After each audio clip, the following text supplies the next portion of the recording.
Hey YouTube, Mustang here.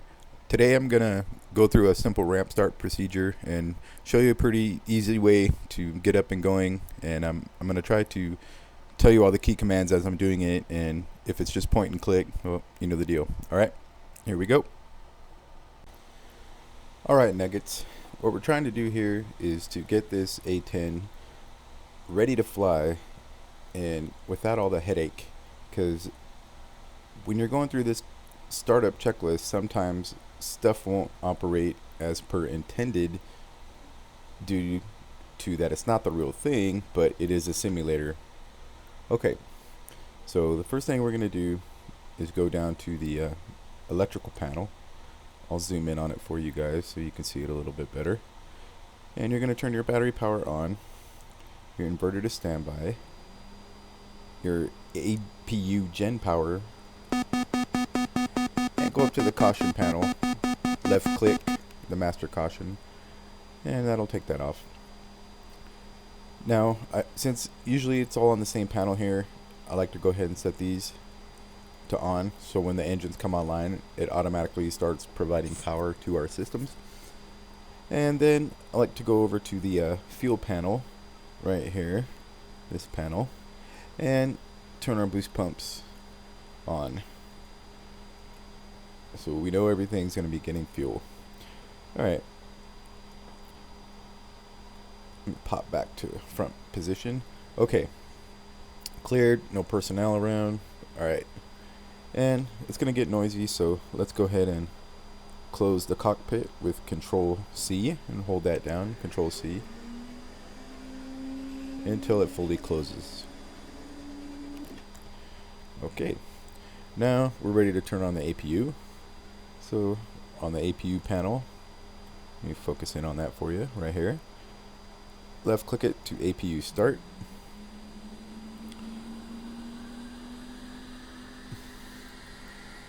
And we can see that the APU located here on these indicators is spooling up. And after this hits the optimal parameters, these lights right here will go away, showing that we're getting hydraulic power to our systems. There you go. Boom. Done. Alright, give that a few more seconds. Stabilize.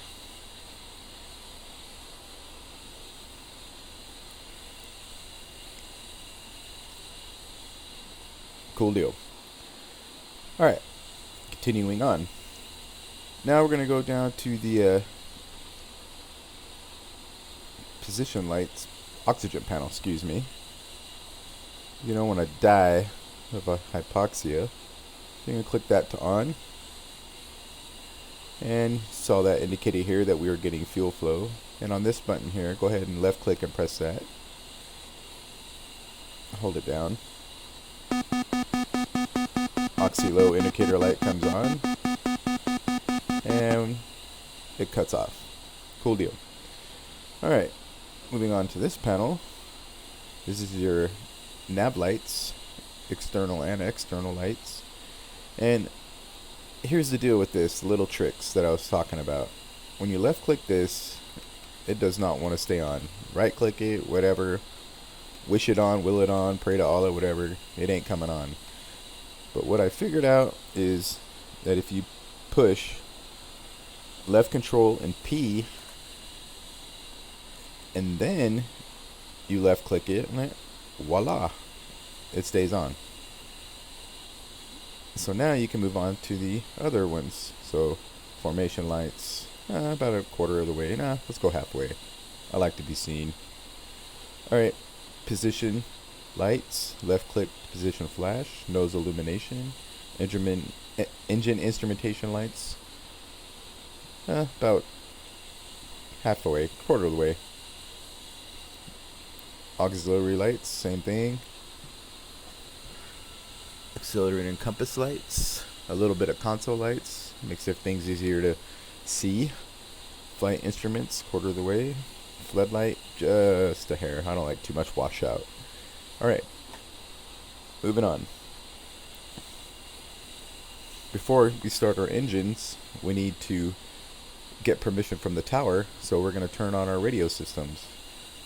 So we're going to go down to the left side, zoom in for you, and we're going to turn on this comm right here, transmit receive, this comm, this knob to preset, this knob to both, there it is, both, and this knob on the lower comm to also to transmit receive. Okay, we should be hooked up there, ready to call the tower for permission to start up. Alright, so let's do that. So you're going to hit backslash on your keyboard. It's going to bring up the radio menu, and we're going to hit F5. And usually the airbase, air station that you are on, or currently starting up on, is going to be the first one. Don't quote me on this, but this is usually pretty standard, I guess. So F1 and F3. Takomi, Hog 1-1, request startup. Hog 1-1, Takomi, cleared for startup, wind 151 at 8 meters per second. And there we go. We got clearance to start. Now, before we move on, we're going to exit out of this because we don't want to hit F3 by accident, mashing buttons around, and then we abort our takeoff and got to start that all over. So we're going to hit F12 to exit, and we're done with that. Alright. So now, I'm going to go ahead, before we start our engines, one more thing I like to do is I like to turn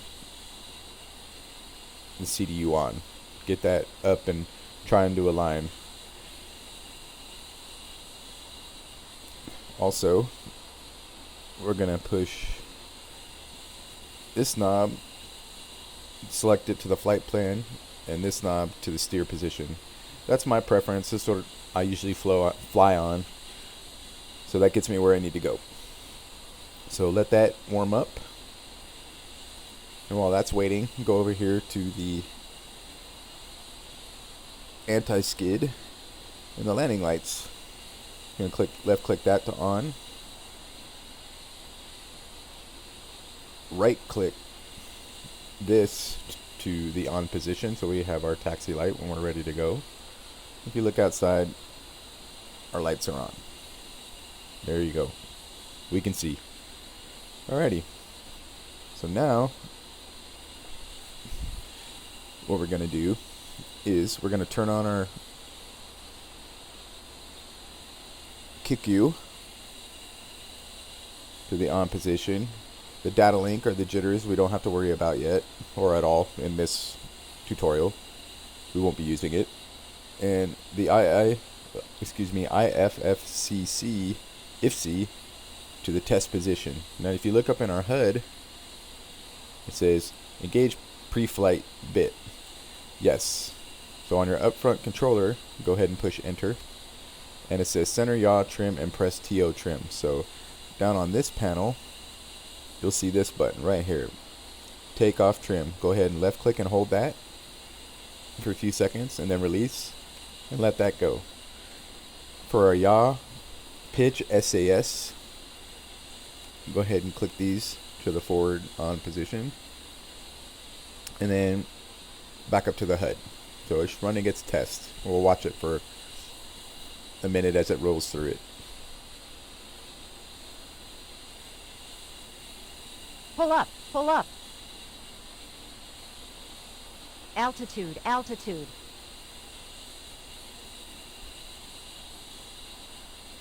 Alright, no failures found. You've got a good ship. And what you're going to do is you're going to select enter on the upfront controller to exit. And also on the upfront controller, you're going to move down on the select rocker key to exit. Boom, exit. Also hit enter. And now, what do you do here? There's no exit function to get out of this, right? Wrong. Okay, you move down out of the test position on your IFC and left click it up, and there you go. You got your HUD. Now if you look down here, you have a little note, and I'll show you how to get rid of that.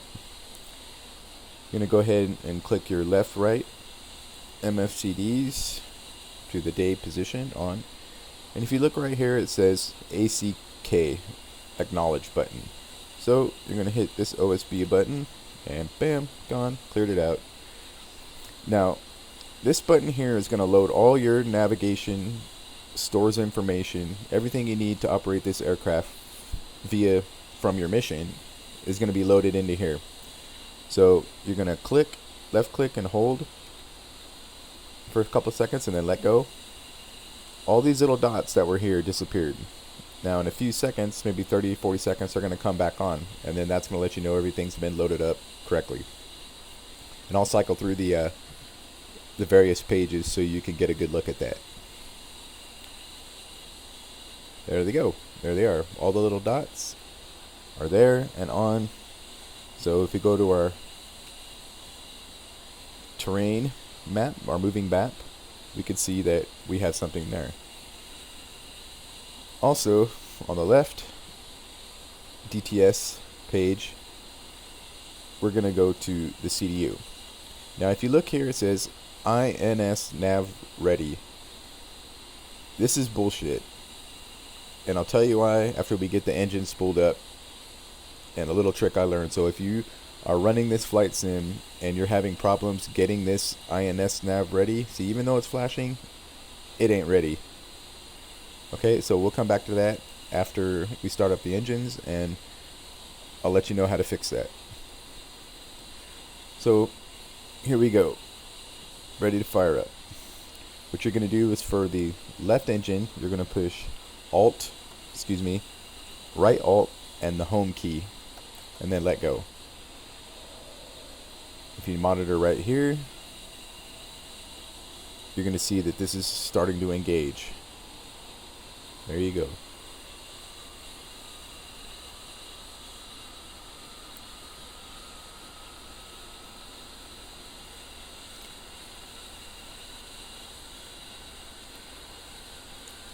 Since we're waiting, one more thing I forgot. I usually do before I fire up the engines, but not all the time. It just depends on what I'm waiting on. But I like to set the seat ejection handle and click that off, just letting us know we don't need the APU generator on anymore. See, it says APU gen. Okay, so what we're going to do is we're going to arm it, because if something were to happen to the engine, a runaway engine or something, which I have seen happen, throttle quadrant on a F-18 let go while a enlisted personnel was in the cockpit doing a lower power turn, it went into full military power with only 3 chains on the jet. The enlisted person did the correct shutdown procedures and did the proper shutdown sequence, but it could have been a mishap, a big one. So thank God nothing happened. So that's why you always want to be able to punch out just in case. Alright, that looks good to go. Everything's stabilized, and we're going to move on to our next engine. And when you turn on the engines, you'll see it, you'll know it's cycling up by this light right here. It says engine cycle start. So we're going to go ahead and hit right control and home for our right engine, and then let go. And there it is, engine cycle start. You can see that right there.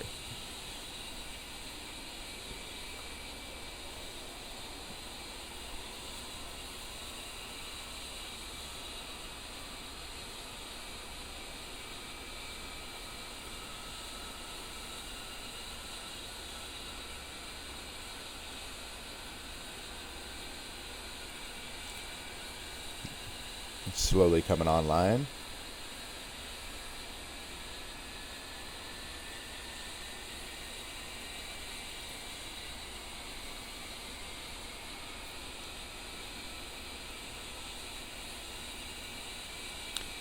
And the light's still on. Give it a few seconds. There it goes, it's out. And we're stabilized. So now that we're online, I'm going to do one quick check before I move on to the next sequence of how to get your INS IGI alignment. Alright, that's good. That's good. Everything's online. Alright, one more thing real quick. Go to your DSMS page And if you're carrying MAV missiles, usually want to do this before you take off so you don't forget in the air. And then when you go to launch a Maverick, it says launch inhibit because you were a dumbass and forgot to initiate your EO timer. Because on these Mavericks down here, they have a seeker head on it that needs to be warmed up. Now, if you don't warm these up, you ain't killing shit. At least not with that. Alright, so what we're going to do is you go to the DSMS page. Zoom in for you. Go to the missile OSB key and hit EO on. Now, if you look down here, a little timer showed up. It usually takes about 2 or 3 minutes, somewhere in there, to spool up. Also, while I'm on the ground, I'll go ahead and engage my TGP. That way it's ready for me when I need it. And it usually takes 2 minutes for this to warm up. And it'll say not timed out. When it does warm up, it'll give you a menu list of air to ground, air to air modes. And you can select which one you want due to your mission, whatever your mission is. Alright, so I'm going to go back to the CDU. Back to our moving map. And alright, so one more thing. Underneath this handle here, there are 2 switches. A radar altimeter and, where is that? Right there, our EAC on and off. What these do is this ties in with our IGI system,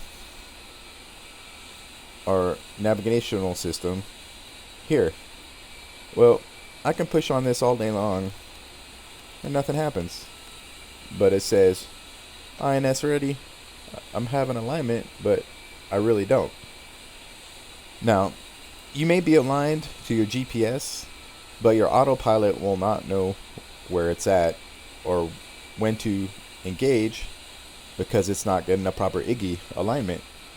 So you can press this, move this up and down, and it won't do nothing to engage your autopilot. So what you have to do is your radar altimeter, where is that one at? Right there. Go ahead and click that into the on position, and your light here, the GCAS light, will go out. And go ahead and shut off our APU and our gen. We don't need that anymore. You can kill that.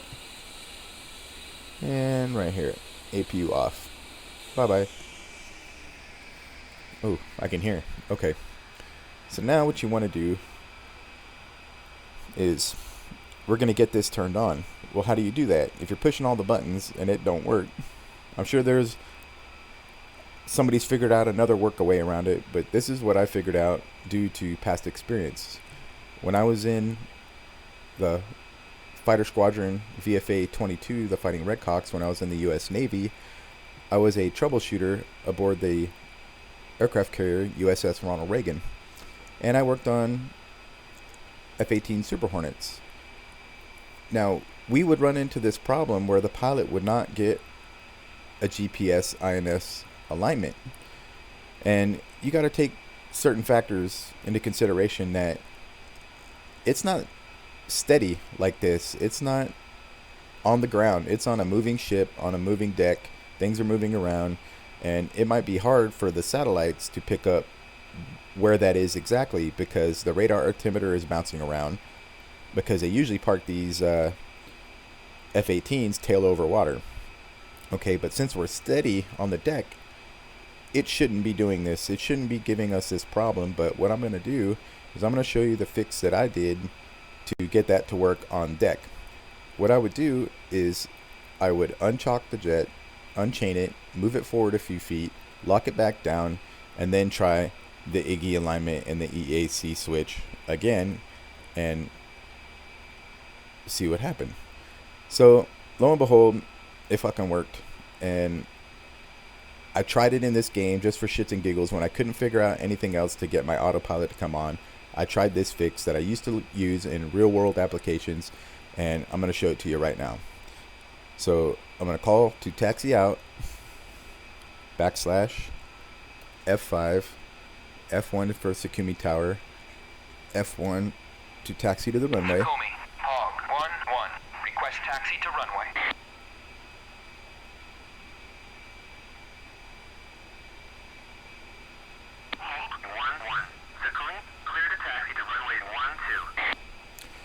So now we're going to go ahead and taxi forward. Oh, excuse me. Push the insert key so you can have some nose wheel steering. Slowly throttle up and throttle back and brake check. Nose wheel steering check is good. And watch this, folks. Watch this shit. Iggy on. We got our Iggy on. Oh, that sounded a little weird. Get your Iggy on.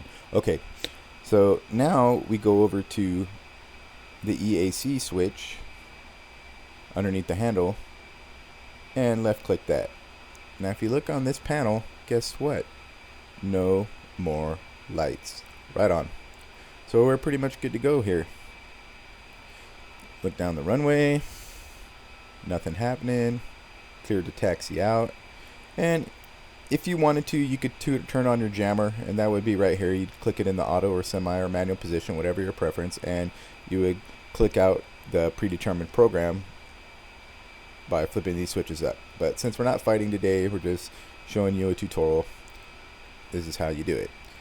So that's the easy startup procedure for the A10C Warthog without going through anything too complicated. I just wanted to show you guys what some of the hang-ups were that I found and how to get by them rather quickly.